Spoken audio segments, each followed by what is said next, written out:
Vous suivez 224 TV, il est 22h, bonsoir à tous. Voici les principaux titres de l'actualité de cette semaine. Son Excellence, le colonel Mamadi Doumbouya a participé à la fête de l'indépendance de la République sœur du Mali, où il a été décoré par son homologue malien. La finale de la première édition du concours de l'art culinaire du GFB s'est tenue ce samedi 24 septembre 2022 pour le trophée de la meilleure cuisinière guinéenne d'Égypte. Le FC Marg a validé son ticket de qualification pour la finale du tournoi de football doté du trophée Kandia Diallo en éliminant l'équipe de la Sierra Leone au stade Mbreka.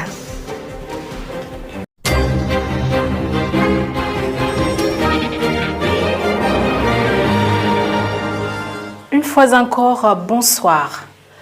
Le président de la transition, le colonel Mamadi Doumbouya, a quitté Conakry dans l'après-midi de ce mercredi 21 septembre 2022 pour Bamako, où il a été élevé à la dignité de Grande Croix de l'Ordre national du Mali à titre étranger par le président Assimi Goïta à l'occasion du 62e anniversaire de la fête de l'indépendance de ce pays célébré ce jeudi 22 septembre 2022.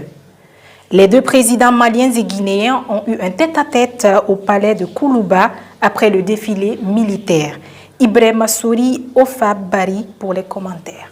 Cet entretien a été suivi par une cérémonie solennelle de décoration au cours de laquelle le président de la transition, son Excellence, le colonel Assimi Goïta, chef de l'État, a attribué à son homologue guinéen la médaille de Grande Croix de l'Ordre national du Mali à titre étranger. Un sabre a également été remis au président Mamadi Doumbouya par son homologue malien de la transition. Le sabre, un symbole de la droiture dans la tradition des officiers, témoigne la reconnaissance du peuple malien envers les autorités guinéennes pour leur panafricanisme manifesté durant les sanctions de pluie de la CEDEAO contre le Mali. Cette première visite du président colonel Mamadi Doumbouya dans un pays étranger depuis son avènement au pouvoir le 5 septembre 2021 s'inscrit dans le cadre du renforcement des relations d'amitié et de coopération entre la Guinée et le Mali. Le trophée de la compétition de l'art culinaire organisé par le GFB a été remporté par Madame Konaté Ramatoulaye Souma face à Françoise Poé au terme d'une rude confrontation basée sur la dégustation d'une spécialité de chacune des 4 régions naturelles par 7 membres du jury devant quelques notables et jeunes de la communauté guinéenne au Caire. Ibrahima Souri Kamara nous fait le point. Les premiers moments de ce grand rendez-vous à Oktoba étaient marqués par l'arrivée de quelques membres du GFB, d'une compétitrice éliminée à mi-chemin et de la presse du 224 médias pour être témoins oculaires de cet événement. Sur cette resplendissante terrasse, les 7 membres du jury sont confortablement assis autour d'une longue table, garnie par des 6 pas d'eau pour commencer à déguster les 4 spécialités de la Guinée, préparé par chacune des 2 finalistes désignés sous l'anonymat par les plats A pour Mme Kouyaté Ramatoulaye Souma et les plats B pour Françoise Poé. Le coup d'envoi de dégustation, sitôt donné par le superviseur général, les plats A et B, Konkotoulegbeli pour la Basse-Guinée, l'Akiri pour la Moyenne-Guinée, le To pour la Haute-Guinée, la feuille des patates pour la Guinée forestière ont été respectivement goûtés et noté par le jury pour déterminer la meilleure cuisinière de la communauté guinéenne d'Égypte, session 2022. Des discours de remerciements, d'encouragement et de félicitations ont été tenus à tour de rôle par Mme Chérif et de Mme Sissé. À son tour, Zidane Silla, chef des projets et membre fondateur du GFB, a fait un résumé sur le déroulement de la compétition et procédé à la proclamation des résultats. En voici, mesdames et messieurs, les différents points qui ont été relevés concernant les 2 finalistes. Et à savoir maintenant, celle qui a eu à remporter la finale de la première édition du concours d'émissions culinaires des femmes résidant en République arabe d'Égypte, je me ferai l'honneur de dire en haute et intelligible voix, celle qui a remporté cette première édition. Avant de dire cela, j'aimerais tout de même remercier au passage toutes et celles qui ont eu à compétir durant cette première édition. Elles ont toutes été braves. Je me répète, je les remercie, elles ont toutes été braves. Elles ont eu le courage de vouloir participer. Elles ne sont pas les meilleures par rapport à celles qui sont restées à la maison, mais elles ont eu le courage de participer, de voir réellement de quoi elles sont capables dans les foyers. Et aujourd'hui, en m'avançant, je vais dire la personne qui a eu la première place de cette première édition. C'est pas facile de le dire, mais il faut que je le dise. Celle qui a gagné la première édition de l'émission culinaire est le plat A. Je me répète, est le plat A avec le point de 3.11. Tandis que le plat B a eu le point 2.88. Je remercie au passage la finaliste qui a remporté cette première édition, mais au final remercie aussi l'ensemble du personnel du groupe GFD, c'est-à-dire le groupe Friend Business, de pouvoir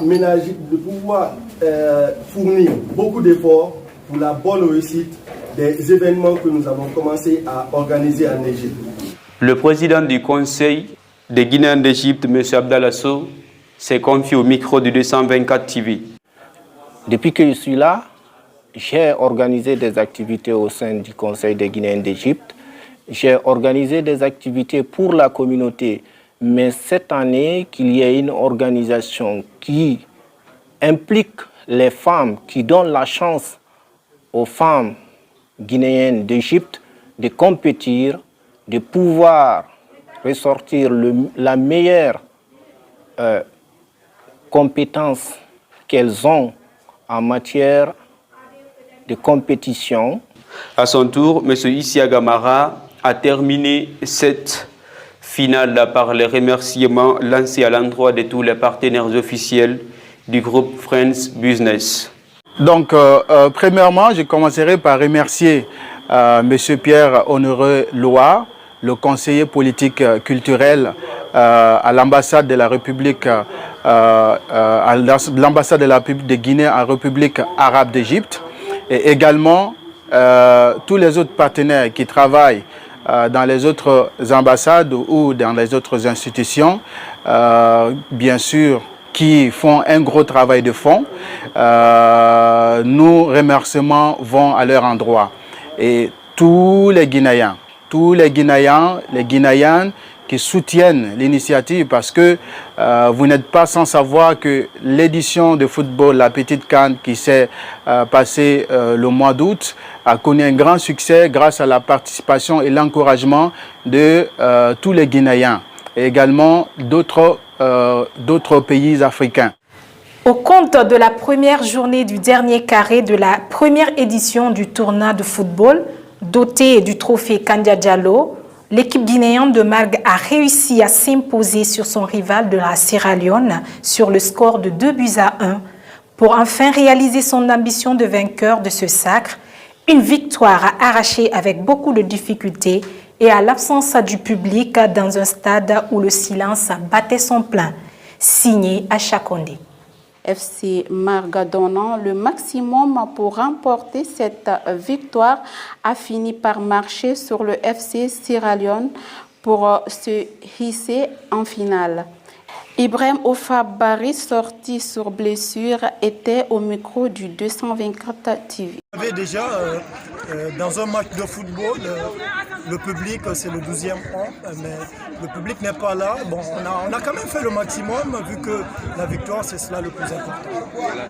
Le défenseur latéral gauche, Abdul Karim Kamara, très joyeux du résultat de son équipe, affirme que c'est sur la base de l'engagement et du courage qu'ils ont pu atteindre la finale qui était l'objectif visé. Avec le courage et l'engagement, on a pu faire l'affaire de notre équipe. Alors, notre seul objectif d'aujourd'hui, là, c'était de partir en finale. Et Dieu nous a donné cette opportunité.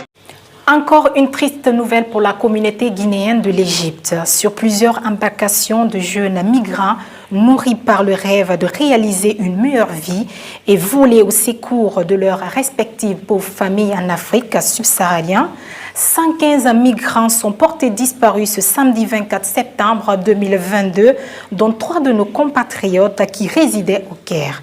Ces naufrages sont survenus en haute mer de la traversée de la Méditerranée suite à la dégradation du météo. Moustapha Sow pour les détails.